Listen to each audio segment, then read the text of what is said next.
And what's up, people? What's up, people? What's up, people? It is your boy MM2K of PNTS Network and Stadia Dosage, back again with another weekly checkup. And this segment right here, of course, is the pre-party. All right, as I like to call it. As I just mentioned, we're going to be making this public. But if you're a member, of course, you get to participate. And we get to chop it up on different subject matters in advance to it going public. And we get to talk real time about it. If you're listening to this publicly on Stadia Dosage News, I hope you enjoy it. Give you a glimpse into what it's like to a degree. We can't let all the dogs loose here publicly because, some of the stuff ain't suited for grandma. You got to put grandma to bed, when we get into the member section. But just to give you a glimpse of what you're kind of going to be getting if you want to indulge into our members content. We got a lot of it coming. I know we've been been on break for the summer, but fall's hitting. Fall's officially coming the end of September. We kind of got an early start, but you're going to start seeing our schedule really hitting next week consistently, along with some new stuff coming as well by the end of September. So definitely check your calendars, mark your notifications, all that good stuff. Get ready because you don't want to miss a moment of it. But today in the pre-show, and FYI, shame on me. Unfortunately, Smock couldn't make it today. I know. I know everybody's sad and like, oh damn, we got to listen to this guy blabber. No, Smock has, as everybody knows, Smock is at the airport. He has very important stuff that he does there, and his schedule varies. And he already when he does the show, he's running off of fumes. He only gets a little bit of sleep, but he's like Moss. If I can just get a few hours in when I get home Friday morning, I'll do the show with you. But literally like an hour before we went live, he hit me up. I was like, bro, I'm just getting home. I was like, no, don't even sweat it. Go get your sleep. So shout out to Daryl Smock. Love having him on the show. He brings a different dynamic. It's definitely not a yes man. He's going to challenge your boy. And that's what we like. You know what I'm saying? We love to not only educate, but entertain as well. All right. So with that being said, I do have a particular topic. It was a great topic because I know Smock would have ate this up. You know what I mean? Hopefully he can respond in the chat on Sunday as he gives his feelings about this, because I was thinking wholeheartedly of Smock when it came to the subject. So, I'm a gamer. I love games. It just happens to be that Stadia is my favorite place to play, but it's not the only place that I play. I love the super fidelity that my 3070 presents. I got some of those on my MM2K videos channel. I've done it with Far Cry. I've done it with Ghost Recon, Breakpoint, and other games. And we got Mass Effect Legends, courtesy of the Amazon Prime thing. I'm going to do it with that. That's going to look great as well. I got a PlayStation 5. Ragnarok is right around the corner. So, and just in time for MM2K gaming to be revitalized. We're going to be playing a lot of that.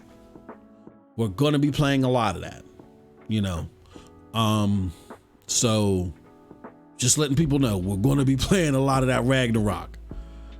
So I love gaming altogether. And it's my love for gaming everywhere where I can enjoy it never was diffused. The thing that was diffused is the console war crap. Right? I've never gotten into the console war garbage. I like to have fun and giggle and laugh. So at the comical aspects of it, yes, I have participated in the comical aspects of it. I, even when in my fanboy stages, I was never one that was mad at people for liking PlayStation. I would just only surface when they would try to discredit Xbox. And when you try to discredit Xbox, but meanwhile, on your side of the fence, you got X, Y, and Z elements happening, that's when I would come. I never was upset with anybody or judge anybody because they like PlayStation. And the same goes here. You know, I don't judge anybody because they like Xbox now and I prefer PlayStation 5, or even when it comes to the cloud, those that play GFN, you know, I'm paying for GFN for my son. You know what I mean? I'm paying extensively for him. So I just want people to be happy and enjoy what they enjoy. And when what they enjoy or what they want to indulge in, when they're guilt tripped into liking what they like, then that's when it becomes a problem for me. And that's where even in my Xbox fanboy, like if you were to ask me personally, yeah, and what my personal thoughts were of PlayStation at the time, you know, they wouldn't have been kind. You know, walking simulator, interactive movie, all that stuff, you know, and that's just my personal. But if someone was like, well, I love PlayStation, I think it's great, I'm like, okay, you know, hey man, that's fantastic for you. So, but I've always been a gamer. But here's what I don't like. I don't like when people's choices, they're made to feel guilty because of the things that they like.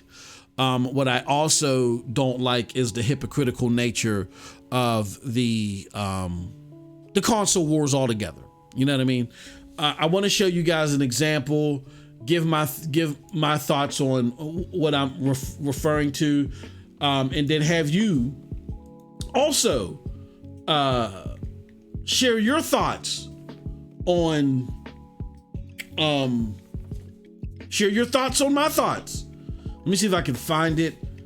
So much amazing stuff. I was tweeting like there's a tournament today, or tournament announced today. Mortal Kombat tournament for the 30th year anniversary. That's dope. Shout out to Purple Haze for doing that. Let me see if I can find my tweet from earlier today. 21 hours ago. I can't find my tweet all of a sudden. What the hell? Okay, that's my tweet from last night. Well, I'm talking about. Okay, here we go. All right. Now let's do it, y'all. Let's talk about it. Get your thoughts, and then we're going to move on to the main show. Put this. Okay. You don't want to cooperate? All right, you know how we do. Let me show you something. All right, this is a tweet that I sent out earlier. And the tweet reads as follows. The console wars comical and so irrational. Now, gamers were mad at the prospect of PlayStation making their own big sequels available only on PlayStation 5. Remember, they called it a paywall. But now they're celebrating the prospect of putting a decades-long multiplat behind a paywall. That's competition. What do I mean by that? And my Xbox friends are going to take offense to that. They have taken offense to that, and they haven't responded. Because they know it's hypocritical. Like when I put Xbox stuff out there, trust me, they come out of the wazoo. They talk about us as diligent as we are, as trying to make sure that the truth is covered when it comes to Stadia. Ain't nothing beating an Xbot. You know, ain't nothing beating my Xbox brethren coming out of the woodwork, trying to make sure that you know, their platform of choice isn't dogged. Here's my thoughts on this. Here's what I'm trying to convey here. I'm not saying PlayStation is perfect. I've only become a fan of PlayStations, or I prefer PlayStation, just out of the attrition that was caused by, I want to say, the lack of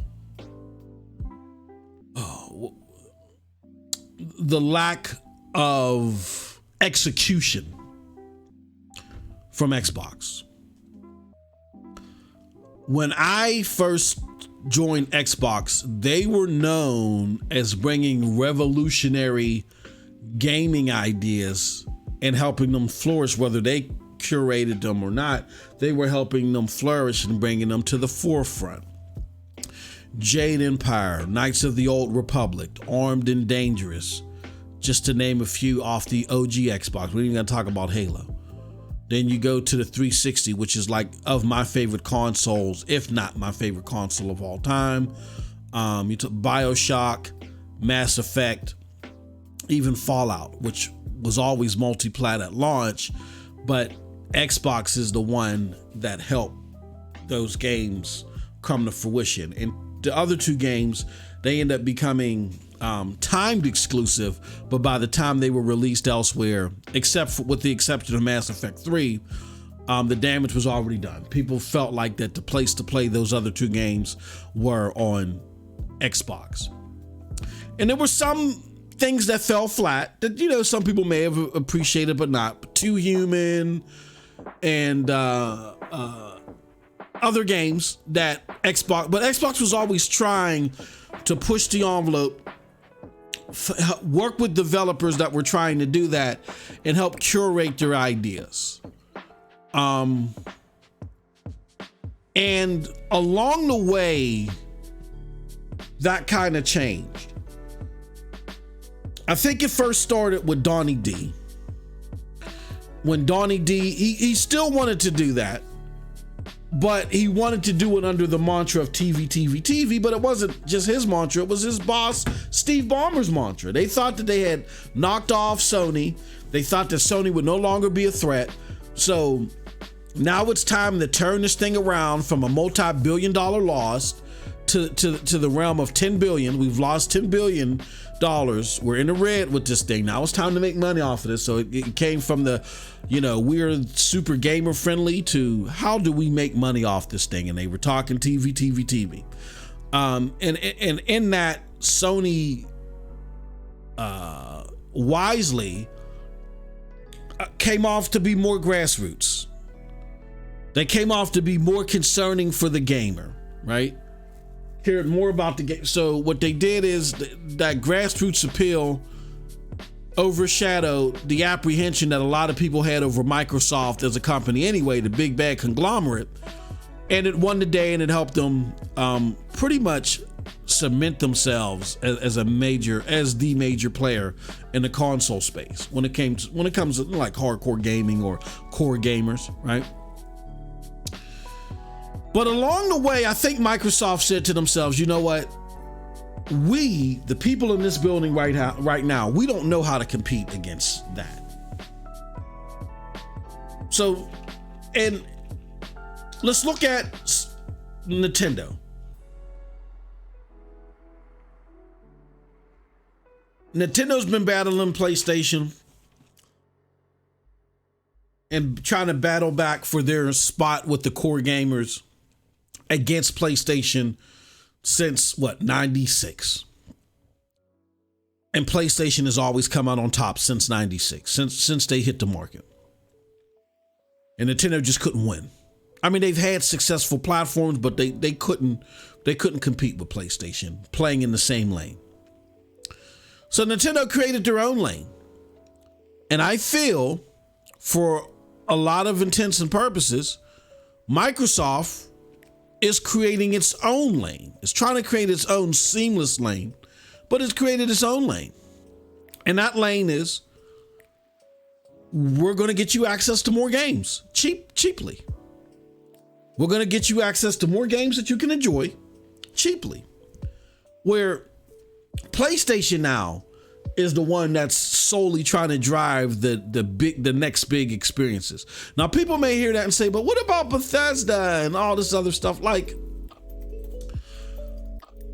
I think Bethesda in many realms has talent that over time can come up with something new. but they're not dripping with new stuff all the time. They're not dripping with new ideas all the time. They, every 7-8 years, they may come up with a new concept, and if it's successful, then they pushing that out for another 7 and 8 years and just coming up with different iterations of that. So I don't see the Microsoft of old anymore pushing new innovation as far as the type of games that we get. I see them again trying to bring a lot of games to a lot of people and trying to gobble up what's popular. Trying to gobble up what's popular, put it under their helm so they can control they can control the sea, the charters of gaming. You know what I mean? They're trying to buy their way to the top. Not buy and build, but trying to buy the way to the top.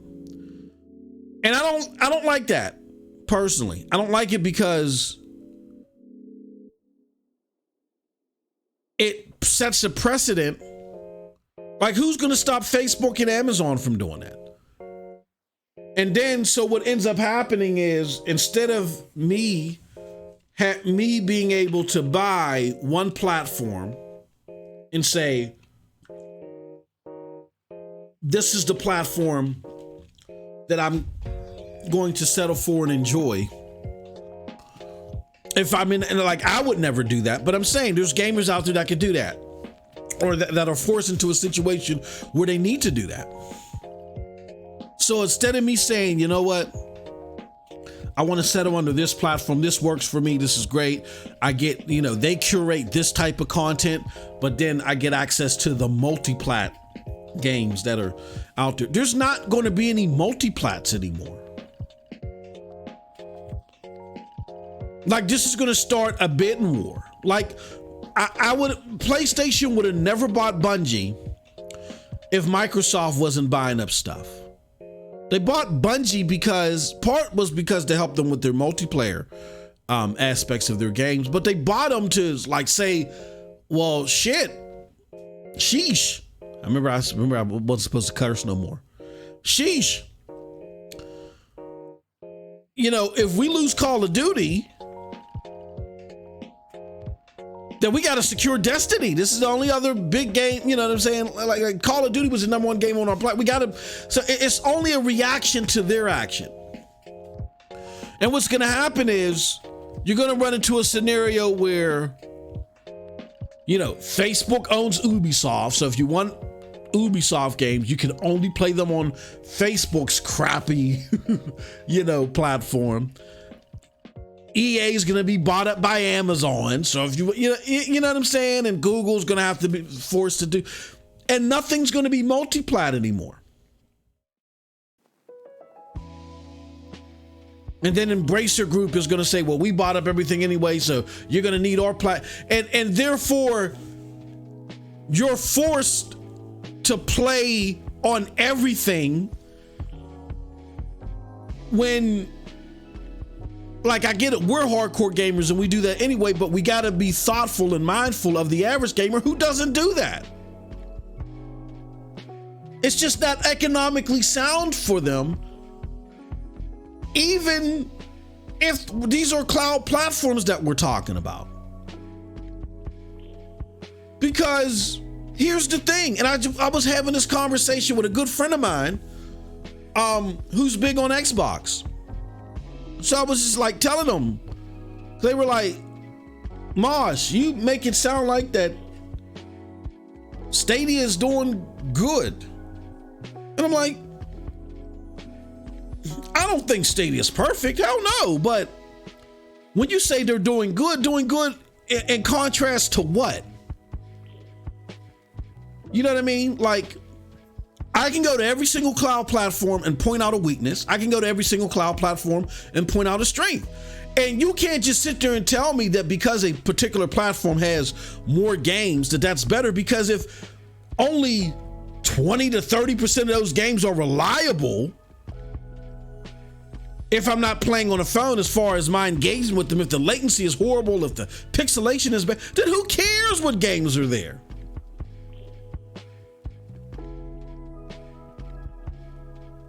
You know what I mean? So when you're talking about the integrity and the consistency of gameplay and it's being heavily degraded, I don't care if you got 50,000 games.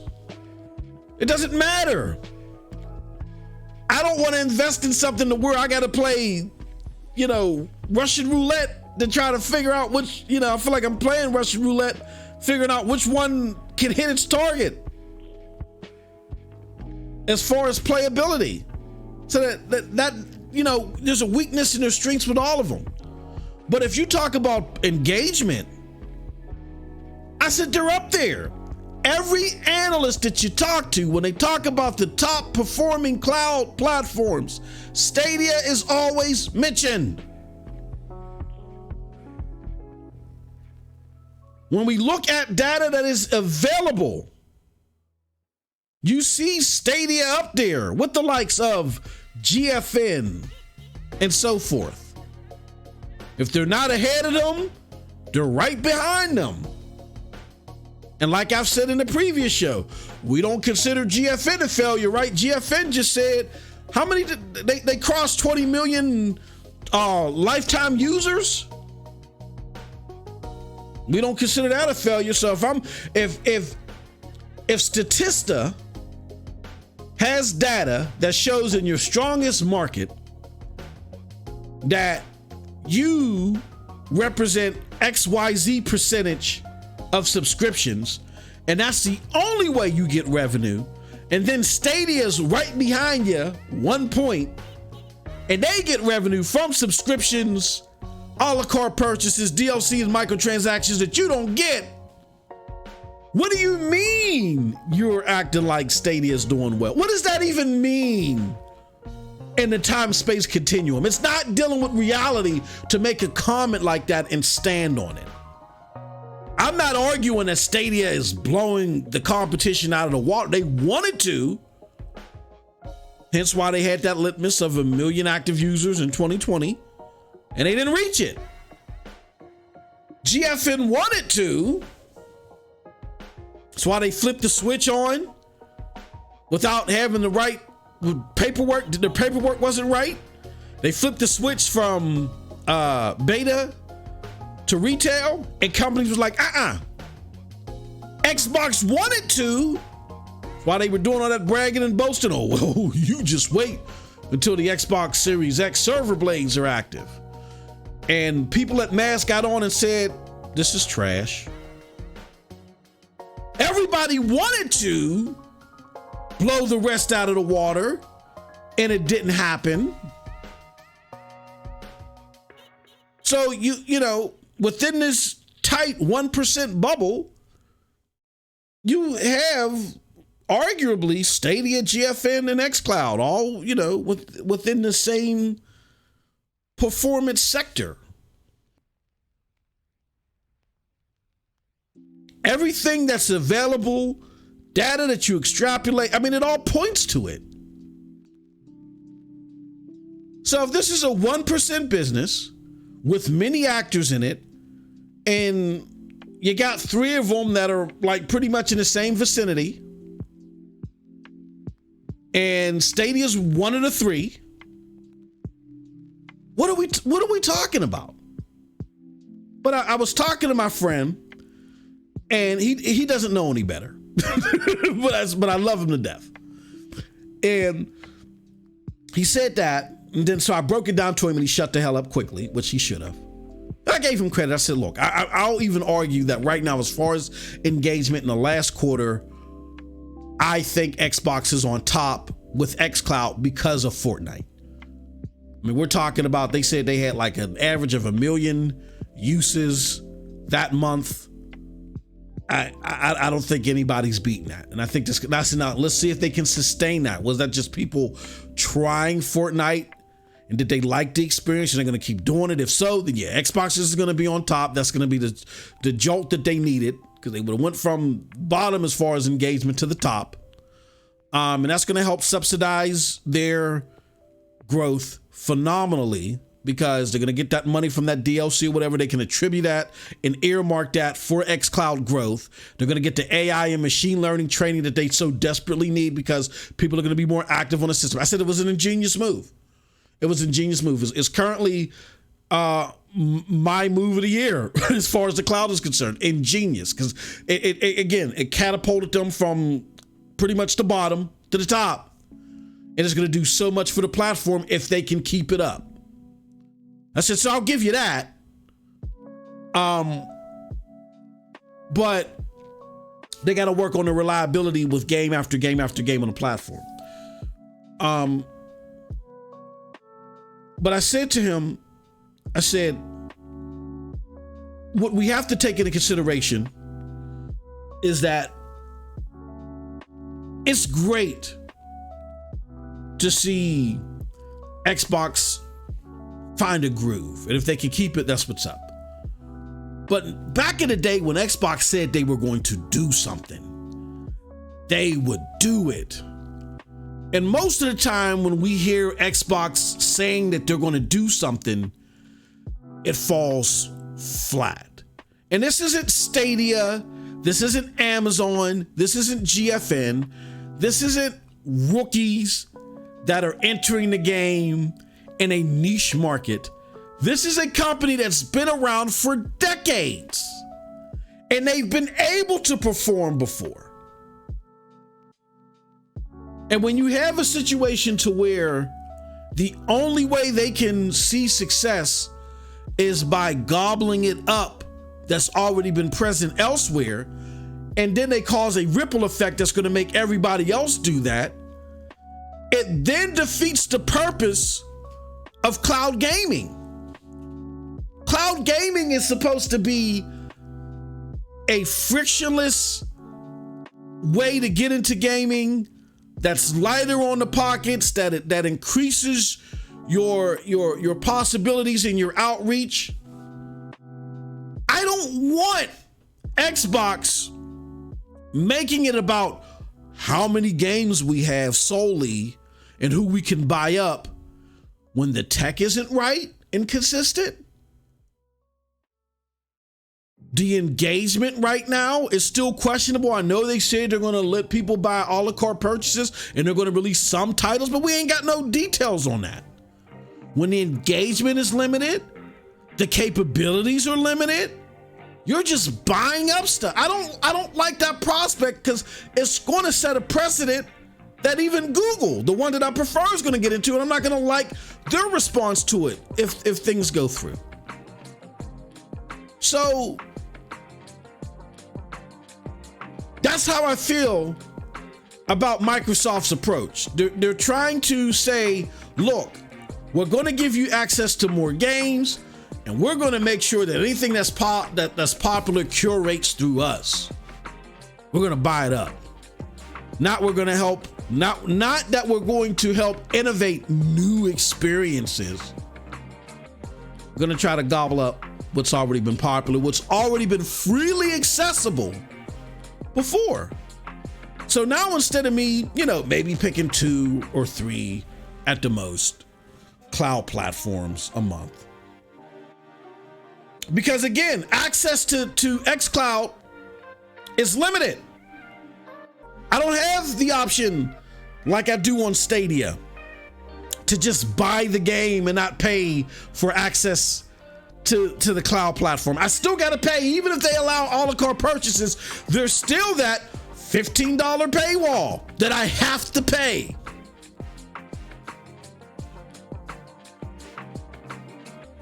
And in a game, respectively, like Call of Duty, that's played everywhere. It's played on forks. I think there's some forks out there that can play Call of. That's everywhere.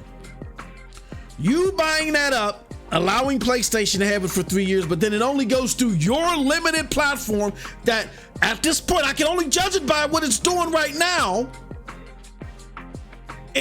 It's limited in engagement, limited in performance. I don't like that. That's not what cloud gaming is supposed to be about. I get that people want to play a lot of games. I get that we have gamers that have that gaming ADD where I just got to touch and play everything. I get it. But cloud gaming is a balance of all that. It's a balance of, yes, the catalog, that's very important, performance, access. And I don't want the standard bearer to just be another console or lesser effective console that I can play on a browser. I don't want it to, or better yet, let me put it like this. I don't want it to be a 2005 console 1080p that I play in the browser. Ain't that when 1080p started hitting these consoles? I think it was 2005 with the PlayStation 3 and the Xbox 360. I don't want that as a standard bearer. So when it comes to my favorite multi-plat games, Cyberpunk 2 or, whatever else comes out, I don't like the fact that they're being gobbled up. And no, I get that Xbox people want, for the sake of the console war, to pound their chest and all other stuff. But y'all are not going to like it. Let's just say if this goes through, you're not going to like it when, in order for you to play Madden, you got to go buy Facebook's. You got to invest in Facebook's platform because they bought up EA. Or you're forced to go to, Amazon if you want to play an Ubisoft game. You're not going to like that prospect, but you would have set this precedent. And sitting there making up excuses like this, where when PlayStation wanted to, when they first were talking like God of War and Horizon Zero or Horizon Forbidden West would only be next gen titles, you lambasted them for them doing that with their own titles. You're putting up a paywall. Well, what are you doing if you buy up all the popular games and force people to only engage them that never would have bought your console to have to deal with your platform right now? And as a cloud gamer, if I'm having a good old grand time on GFN, and let's just say if everybody else would, now they've signed their deals, GFN is getting more and more multiplats, more and more people are coming to the platform because they've gotten their paperwork right and they're doing it right. And I love the performance of GFN, but the world's most popular game that for decades was multiplat, that's on PC, now I can't play it. I gotta dip all the way down in performance from the 3080 tier. I gotta dip down past Stadia, Luna, PlayStation, Shadow, not in any specific order, and I gotta go all the way down to xCloud. I don't like the precedent that it's sending. I don't like the hypocritical rhetoric that's being used. And I hope gamers are aware of that. Just something to think about. I know there's a lot of people that like this, want this to go through because they have Xboxes and they want to stick it to PlayStation. I get it. I'm not saying that Jim Ryan and PlayStation are perfect. Hell no. This really ain't got nothing to do with PlayStation. It has to do with the precedent that's going to be set. We got to look beyond the first 5 minutes to now, and I don't like where this is headed. That's just me personally. But we're going to do this. We're going to do this now. Here, let me go back here. I want to do something that we normally do here, which is we're going to open this up to the chat, and I'm going to read your comments, and then we're going to move on to the main show. Get your thoughts on this. I've babbled enough on this. All right. So, now you can't read. You can't see, so you gotta do this, brother. Gotta move stuff around. Okay. All right, there we go. All right, so let's go read these comments. Let's go to the Social Blade. All right, man. Shout out to John Scar. He says, hello. We got Anello in the house. Dusty Iran, Simpleton. No, I had to go get my Rogue Energy. Let me take another sip. I'm so, can y'all tell that I'm zooted off this already? And I haven't even drunk it all. And there's no jitters. No jitters whatsoever. We got MJ Parks in the house. What's up, brother? What's up, people? What's up, people? What's up, people? He said tweet it out to the public regardless. I appreciate that, man, because they may want to become a member and check this out. That's dope. Simpleton said, I bought a laptop with a 3070. Oh man, that's dope. Is that a good card, or is there a significant jump from the 37? I'm gonna tell you this, Simpleton. Oh, you almost bought. Okay. Oh man.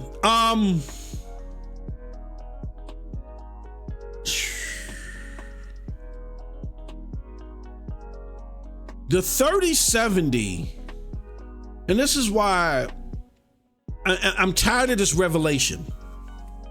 This is why I'm more and more focused on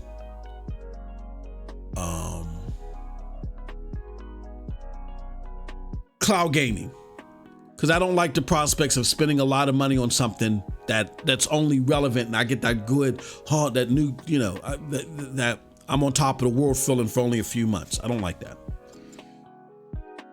The 3070 is a high performing card. It's going to give you some great performance. It's unfortunately not going to give you the greatest. And the unfortunate thing with the 3070 card is it's timing. The 3070 card came out in a time to where games were starting to transition in a serious way. You're really starting to see them really, really need a lot of power and juice. So in a situation where a 1070 or a 2070, was noticeably weaker than a 1080 or 2080, but you still were in the upper echelon of the best performance and still getting a good 60 frames per second with it. The 3070, no. At this current time, no. Maybe a 3070 Ti, but I'm here to tell you, like, even with Far Cry, and I know there's poorly optimized games out there, but I'm seeing this with a lot. Like, if you're playing a lot of games that are not heavy on the resources, then you're going to get great performance. But I'm talking about the top echelon games that are like recent, like within the last few months or so. Even Far Cry 5, which is older, like came out at the end of 2012 or 2021. I can no longer use the HD packs and play at 60 frames per second. And I have a 3070 card. Why? Because the virtual memory that the 3070 card provides isn't enough.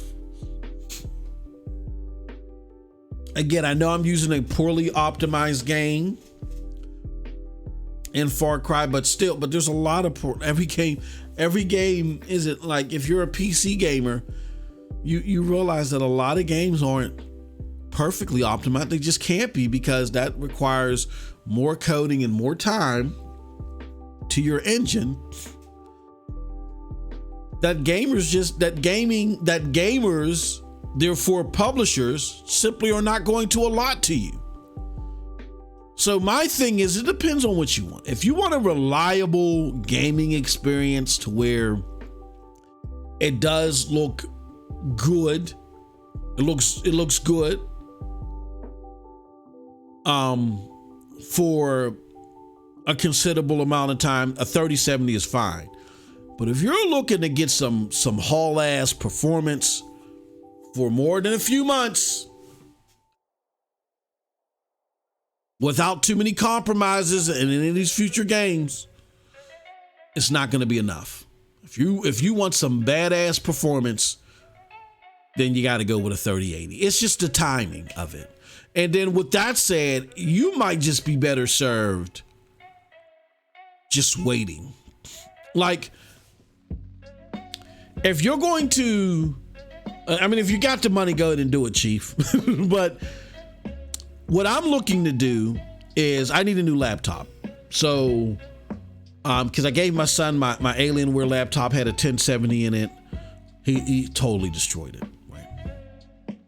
So I was thinking like you, Simpleton, like, let me get a 3070. No, what I'm going to do is I'm getting one of those advanced Chromebooks that they're like around $700-800. They got like i5s and i7s and stuff in them. I'm going to get an advanced and they can play games off of Steam. Now, granted, it's not going to give me 1v1 performance of the 3070, but then again, with the 3070, I'm not getting the greatest performance now because of how poorly games are optimized, how we're at like a turn to where games are getting so demanding. You know what I mean?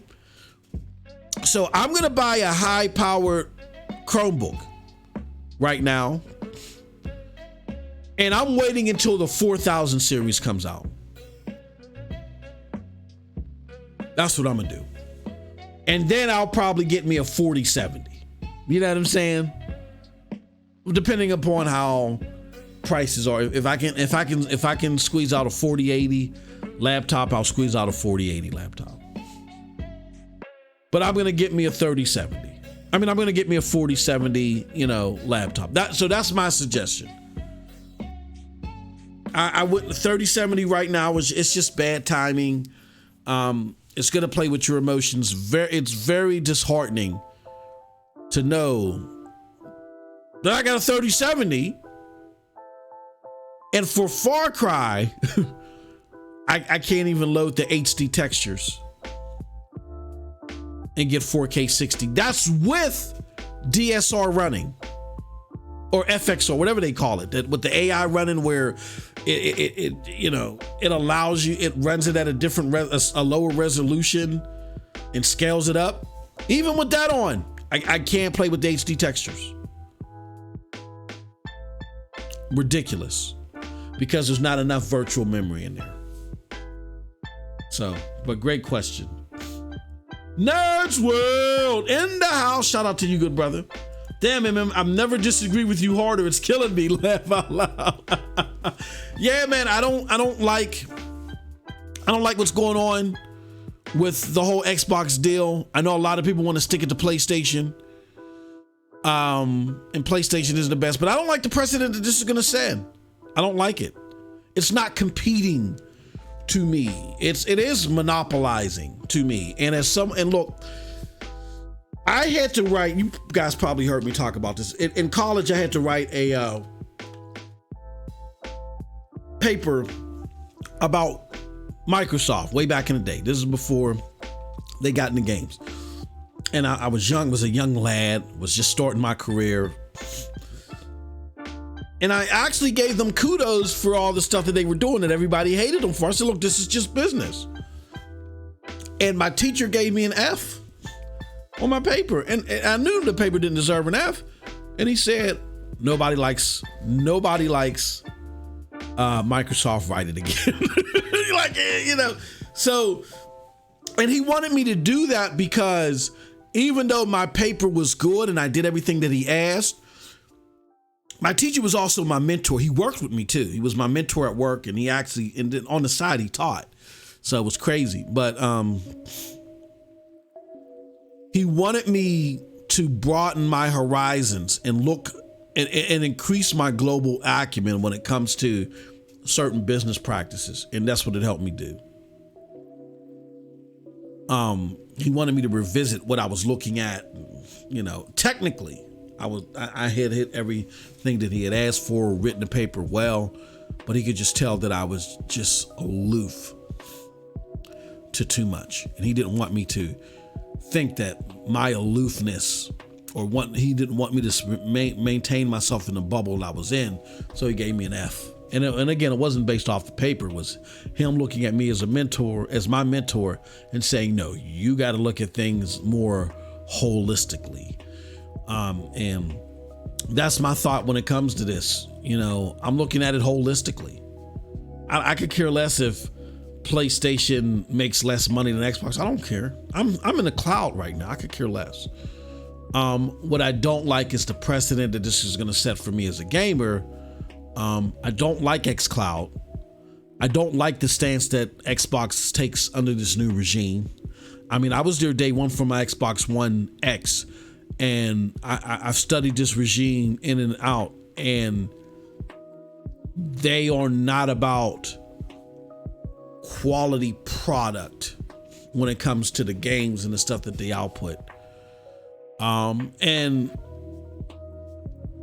to make up for that, they buy what's already been proven and put paywalls around it now. Now I got to go to Xbox and deal with the inferior xCloud.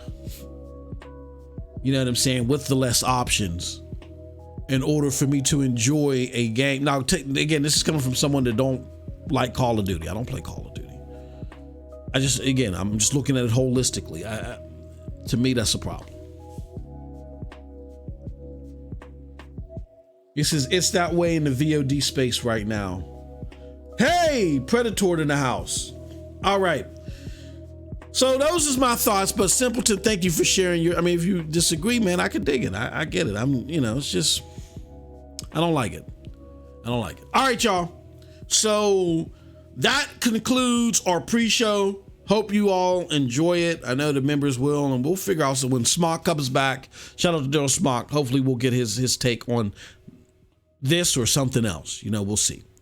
But thank you all. And if you enjoy this content, man, hit that join button, because you'll get more and more of it. And we get a lot more candid and a lot less grandma friendly, you know what I'm saying, behind the scenes. So definitely check us out. All right. Thanks, y'all, for listening. Peace.